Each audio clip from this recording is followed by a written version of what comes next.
ኢራን በዋሽንግተንና በቴህራን መካከል ያለውን ውጥረት እየተባባሰ ሲሄድ የአሜሪካ ባህር ኃይል የጦር መርከብ ወደ ክልሉ መምጣት ራሱን ለመከላከል ያላትን ቁርጠኝነት አያዳክምም አይከለክልም ብላለች። የኢራን ባለስልጣናት ከአሜሪካና ኢራን ውጥረት የሚመነጨው አለመረጋጋት በኢራን ብቻ እንደማይወሰን አስጠንቅቀዋል። በክልሉ ያለው አለመረጋጋት ሁሉንም አጎራባች ግዛቶች እንደሚጎዳ እየተከራከረችም ትገኛለች። የትራምፕ አስተዳደር የአሜሪካ ባለስልጣናት እንደገለጹት የትራምፕ አስተዳደር ኢራንን ሊያሟላቸው የሚገቡ የአሜሪካ ወታደራዊ እርምጃዎችን ለማስቀረት ማሟላት ያለባትን ቅድመ ሁኔታ ዘርዝሯል። አንድ የውጭ ጉዳይ ሚኒስተር ቃል አቀባይ ጃንዋሪ 26 ለኢራን ኢንተርናሽናል እንደተናገሩት ግምቶቹ ለዝግመተ ለውጥ ቅድመ ሁኔታ ሆነው በይፋ ተላልፈዋል። በአክሲዮስ የተጠቀሱ ከፍተኛ የአሜሪካ ባለስልጣናት ተመሳሳይ ሁኔታዎች እየተገመገሙ መሆናቸውና ሊሆኑ የሚችሉ የዲፕሎማሲ ማዕቀፍ መሰረት ሊሆኑ እንደሚችሉ ተናግረዋል። የአሜሪካ የውጭ ጉዳይ ሚኒስተር ባወጣው መግለጫ ኢራንን በዓለም ላይ ግንባር ቀደም የሽብርተኝነት ደጋፊ እንደሆነች ገልጾ ቴህራን የኒውክሌር እንቅስቃሴዎቿን የባላስቲክ ሚሳኤል ፕሮግራሟን እና ለታጣቂ ቡድኖች የምትሰጠውን ድጋፍ እንድታቆም ጥሪ አቅርቧል። መመሪያው የኢራን ባለስልጣናት ለወታደራዊና ለአጭር ርቀት ስራዎች ሀብቶችን በማምረት የሀገር ውስጥ መሰረተ ልማቶችን ችላ ብሏል። ፕሬዚዳንት ትራምፕ ለአክሲዮስ እንደገለጹት ኢራን ትልቅ የባህር ኃይል ወደ ክልሉ ለማሰማራት ባዘዙት ትዕዛዝ መሰረት ሁኔታው ተለዋዋጭ ሆኖ ቀጥሏል።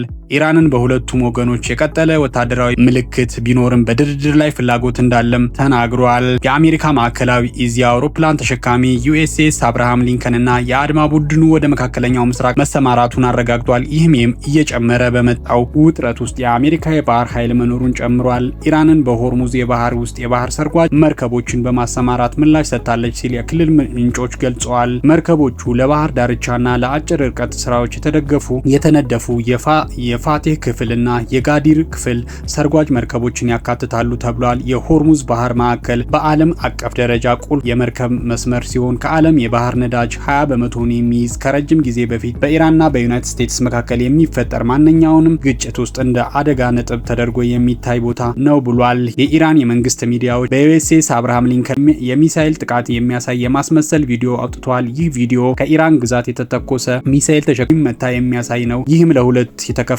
ነው። ተንታኞቹ ቪዲዮውን እንደ ምሳሌያዊ ሳይሆን እንደ ተግባራዊ አድርገው ገልጸውታል። ኢራን ቀደም ሲል በትላልቅ የባህር ኃይል መርከቦች ላይ ጥቃቶች የሚመስሉ ወታደራዊ ልምምዶችን አድርጋለች። በተለይ ምሳሌያዊ እርምጃ የኢራን ባለስልጣናት በቴህራን የአሜሪካ አውሮፕላን ተሸካሚ ማፍረስ የሚያሳይ የግድግዳ ስዕል ይፋ አድርገዋል።